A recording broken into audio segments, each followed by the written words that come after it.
Gracias por continuar con nosotros este sábado 30 de enero del 2021 en la Universidad ICEA Plantel Jilotepec.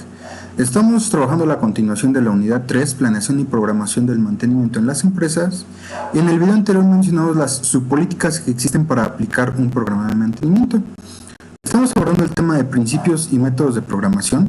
Y con esto pasemos entonces a hablar de nuestro primer método de programación para el mantenimiento, que es el método PERT, que es la evaluación de programa y técnica de revisión, por sus siglas en inglés.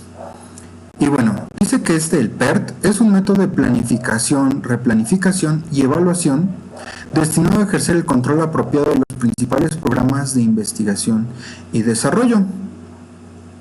Dice que este método se comienza descomponiendo el proyecto en una serie de actividades, entendiendo por actividad la ejecución de una tarea que necesita para su realización la utilización de uno o varios recursos como mano de obra, maquinaria, materiales, tiempo de ejecución, etc., considerando como característica fundamental su duración. Si mencionáramos nosotros la historia del método PERT, dice que surge durante la década de los 50 en Estados Unidos, cuando estaba desarrollando lo que era el programa de submarinos Polaris, que eran submarinos nucleares, y tenían que coordinar el trabajo de muchas empresas y subcontratistas para poder fabricar estas máquinas. Entonces, pues era necesario identificar cada una de las actividades esenciales del programa para poder completar el 100% del proyecto, ¿no? Entonces, dice que es diseñado para proporcionar diversos elementos útiles de información para los administradores del proyecto. Y aquí lo más importante es identificar lo que es la ruta crítica del proyecto, que son las actividades que limitan la duración del proyecto. En otras palabras, para lograr que el proyecto se realice pronto, las actividades de la ruta crítica deben de realizarse pronto. Entonces, pensemos que en la ruta crítica existen múltiples actividades dentro de la realización del objeto principal o del proyecto principal. Sin embargo, no todas estas actividades son vitales hasta cierto punto para que se culmine el proyecto. Entonces, el método PERT evalúa las que son críticas o más importantes y te enfoca para que ellas sean atendidas de manera inicial para poder cumplir, ¿no? Y es lo que mencionaba, ¿no? Si una actividad de la ruta crítica se retrasa, el proyecto como un todo se retrasará en la misma cantidad. Después el proyecto PERT reconoce otras actividades que dan cierta holgura o que permiten al proyecto retrasarse, pero no van a afectar el todo. Entonces, estas son identificadas para poder controlarlas y modificar los tiempos de trabajo en estas holguras. Y por último, se consideran los recursos necesarios para completar las actividades. Entonces, ya sea que no tengas mano de obra o los recursos estén limitados, la programación se vuelve difícil. Por tanto, el PERT evalúa estas limitantes y se decide hacia dónde se pueden enfocar para poder cumplir con el proyecto principal a través de la ruta crítica, ¿no? Entonces dice que finalmente el PERT va a proporcionar una herramienta para controlar y monitorear el progreso del proyecto. Cada actividad tiene su propio papel y su importancia en la terminación del proyecto se manifiesta inmediatamente para el director del mismo. Entonces, los usos para el proyecto PERT o el método PERT, número uno radica en que el campo de acción para realizar este método es la flexibilidad y adaptabilidad para cualquier proyecto, ya sea grande o pequeño, siempre y cuando pues hay algunas características que hacen que sea más eficiente utilizarlo, ¿no? Número uno, que el proyecto sea único en algunas partes o en su totalidad, es decir, que no sea una consecución, una producción en serie, por decir, que se puede controlar de otras maneras, ¿no? Entonces, cuando un proyecto sea único, por ejemplo, una construcción de un edificio, una carretera, es un proyecto único y permite su control. Número dos,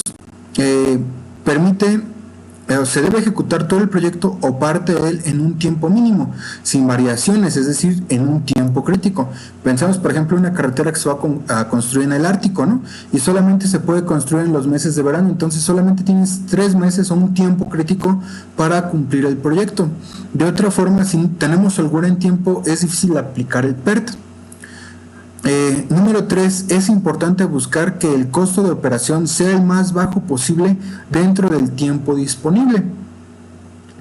Número 4, debe de constar de un conjunto de trabajos o tareas bien definidas, cuya terminación signifique la terminación total del proyecto. Número 5, los trabajos o tareas han de ser independientes, esto es decir, que se puedan iniciar, parar y ejecutar de forma separada dentro de una secuencia determinada. Y por último, deben ser ejecutables en cierto orden. Algunos deben de preceder a otros en una secuencia dada. Entonces, identificando esto es como se puede usar el PERT. Y bueno, ¿cómo se hacen? Se hacen a través de una red de proyecto que nos permite visualizar gráficamente la interrelación de los elementos. Y bueno, aquí tenemos un ejemplo de una actividad dada, no importa cuál, que consta de 8 etapas. Pero vemos que a partir de la etapa 1 se puede realizar la etapa 2, la etapa 4 y la etapa 3. Y así sucesivamente, si se cumple la etapa 2, te permite llevar a cabo la 6 y la 4.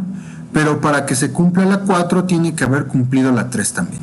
Entonces, esa es la forma en que se realiza un diagrama de PERT, y estos números que tenemos en las orillas nos indican la correlación de las actividades que hay entre cada etapa, y las flechas nos indican los ciclos en que van a ocurrir.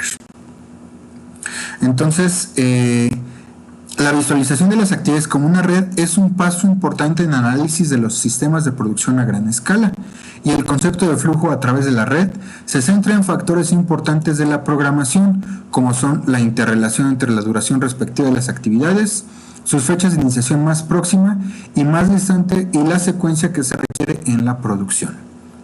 Entonces, al final de cuentas, para poder realizar un diagrama de PERT, hay algunas fórmulas matemáticas que se emplean para determinar la holgura de algunos procesos y conocer los tiempos.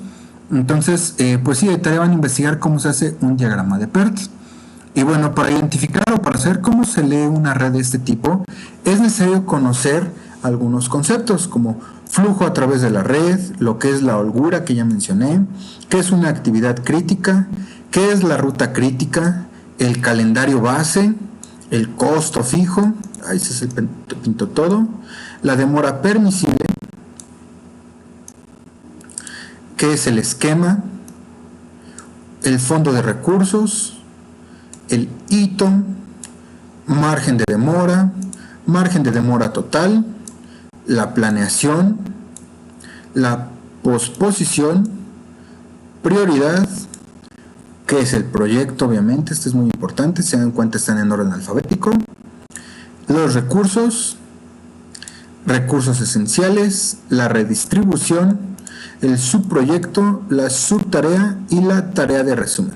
Entonces, estos 22 conceptos que aquí vienen, si ustedes los comprenden y dominan, al momento de poder realizar su diagrama de flujo su diagrama PERT, pues será más fácil entender lo que es la holgura y cómo se lee la ruta crítica a través de este. Entonces dejamos hasta aquí la explicación de qué es un sistema tipo PERT, y recuerdo que de tarea va a ser investigar la consecución, o más bien el armado de uno de estos. Dejamos hasta aquí este video de la sesión del 30 de enero del 2021. Saludos.